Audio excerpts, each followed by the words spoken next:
Hello, Centenary. How are you doing? Pastor Bob here, just checking in. Want to make sure we're all doing okay. Want to do something today that I don't know as I've heard anybody do. This may be new for us during this pandemic. But I wanted to begin today just by giving you permission to have a meltdown. Now, I know you don't need my permission to have a meltdown, but you do need your permission to have a meltdown. And sometimes as Christians, we don't want to do that. Sometimes as Christians, we think, well, we've got to be strong, we've got to be faithful. We have to show all that on our faith and on our face and by having a big happy smile. And we can never let the world think anything is ever wrong that goes on. And yet you and I know that's not true. There are times when we just feel overwhelmed. In fact, did you know that there is a book in the Old Testament about feeling overwhelmed?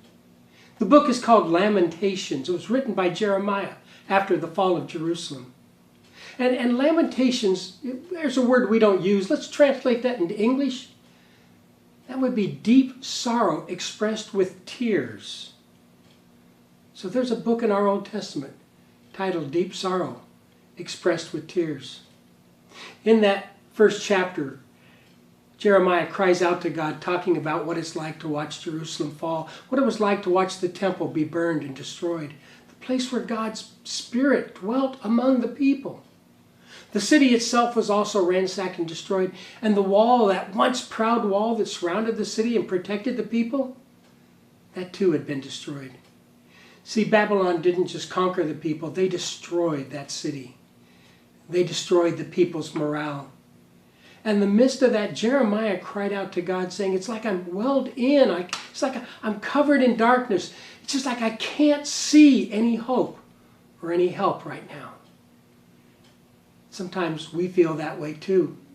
Now the problem that many of us feel is when we begin to feel that way, we think of what James said to the church when he wrote and said, consider it all joy, consider it pure joy when you face various trials and tribulations.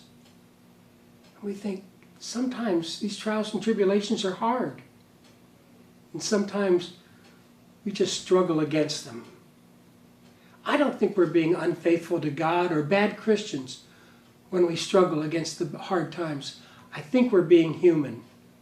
There's a wonderful little story I'd like to read to you. It's from the book Winnie the Pooh. And in this story, Winnie the Pooh has had a particularly difficult day. So he goes and he sits down, and his best friend, Piglet, comes and sits beside him.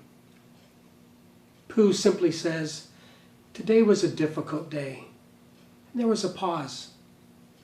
And then Piglet said, would you like to talk about it? And Pooh thought for a moment and then said, no, I don't think so.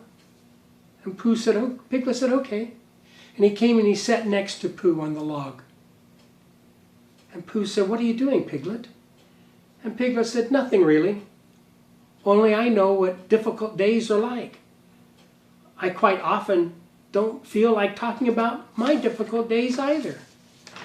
But goodness, continued Piglet, difficult days are so much easier when you know you've got someone there for you.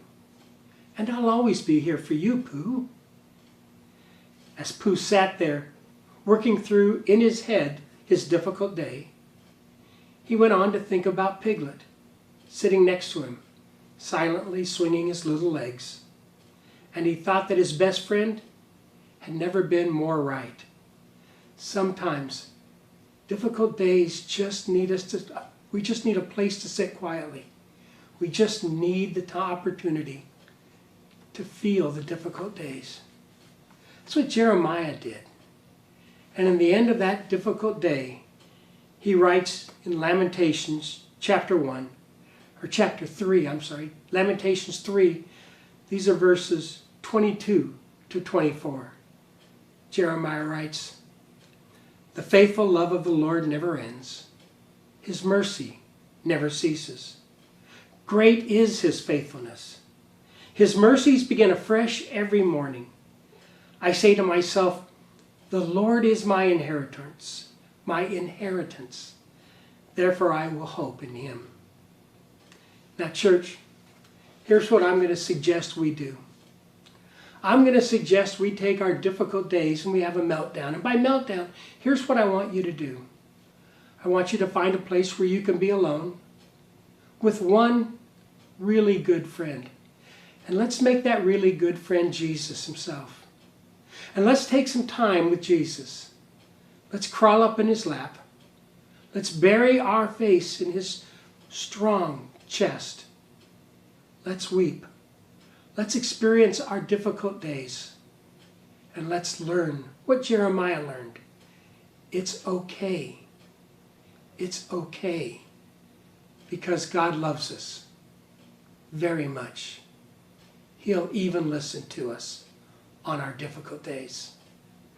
All right, church? It's good to see you. And I'll look forward to seeing you again. Bye-bye.